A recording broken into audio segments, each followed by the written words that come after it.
എല്ലാവർക്കും ക്രൈസി ഷെഫിൻ്റെ പുതിയൊരു വീഡിയോയിലേക്ക് സ്വാഗതം. ഞാൻ ബിജു മാത്യൂസ്.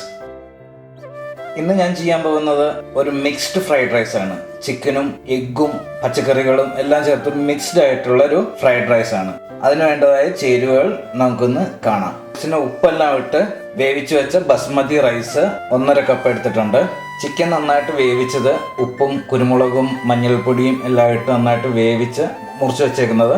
ഒരു മുട്ട സ്ക്രാമ്പിൾ ചെയ്തെടുത്തത്, കുറച്ച് ക്യാരറ്റ് ചെറുതായിട്ട് ക്യൂബ് പോലെ കട്ട് ചെയ്തത്, സെലറി ചെറുതായിട്ട് കട്ട് ചെയ്തത്, സ്പ്രിംഗ് ഒണിയൻ്റെ വൈറ്റ് പോർഷൻ, ഇതെല്ലാം വഴറ്റിയെടുക്കാൻ വേണ്ട ഉപ്പ്, ക്യാബേജ് ചെറുതായിട്ട് നീളത്തിൽ അരിഞ്ഞത്, ഗ്രീൻ ക്യാപ്സിക്കം റെഡ് ക്യാപ്സിക്കം ചെറിയ ക്യൂബായിട്ട് അരിഞ്ഞത്, കുറച്ച് ഗ്രീൻ പീസ്, കുറച്ച് സ്വീറ്റ് കോൺ, കുറച്ച് ബീൻസ് ചെറുതായി അരിഞ്ഞത്, സ്പ്രിംഗ് ഒണിയൻ്റെ ഗ്രീൻ പോർഷൻ ചെറുതായി അരിഞ്ഞത്, 1 teaspoon white vinegar, 1 teaspoon Soy sauce, നമുക്ക് പച്ചക്കറികളെല്ലാം വഴറ്റിയെടുക്കാൻ വേണ്ടായ സൺഫ്ലവർ ഓയിൽ. ഇനി നമുക്ക് എങ്ങനെയാണ് മിക്സ്ഡ് ഫ്രൈഡ് റൈസ് ഉണ്ടാക്കുന്നതെന്ന് നോക്കാം.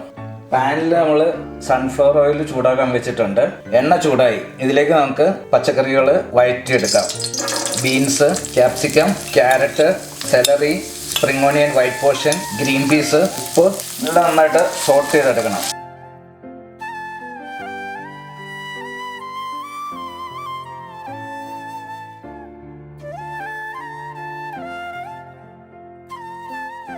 ഈ പച്ചക്കറികളെല്ലാം ഏകദേശം ഒരു 50% വരെ വേവ് വന്നിട്ടുണ്ട്. ഇതിലേക്ക് ക്യാബേജ്, സ്വീറ്റ് കോൺ, വേവിച്ച് വെച്ചിരിക്കുന്ന ചിക്കൻ എല്ലാം ചേർത്ത് ഒന്നുകൂടെ ഒന്ന് വഴറ്റിയെടുക്കണം.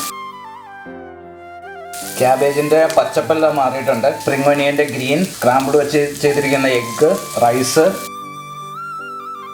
വൈറ്റ് വിനാഗർ, സോയാ സോസ് എല്ലാം ചേർത്ത് നന്നായിട്ടൊന്ന് മിക്സ് ചെയ്തെടുക്കാം.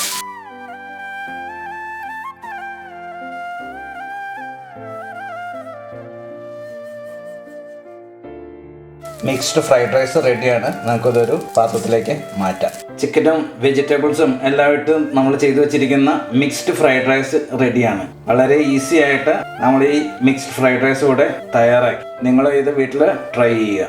നിങ്ങളുടെ അഭിപ്രായങ്ങൾ, നിർദ്ദേശങ്ങൾ ഇതെല്ലാം കമൻറ്റുകളായിട്ട് ഞങ്ങളെ അറിയിക്കുക.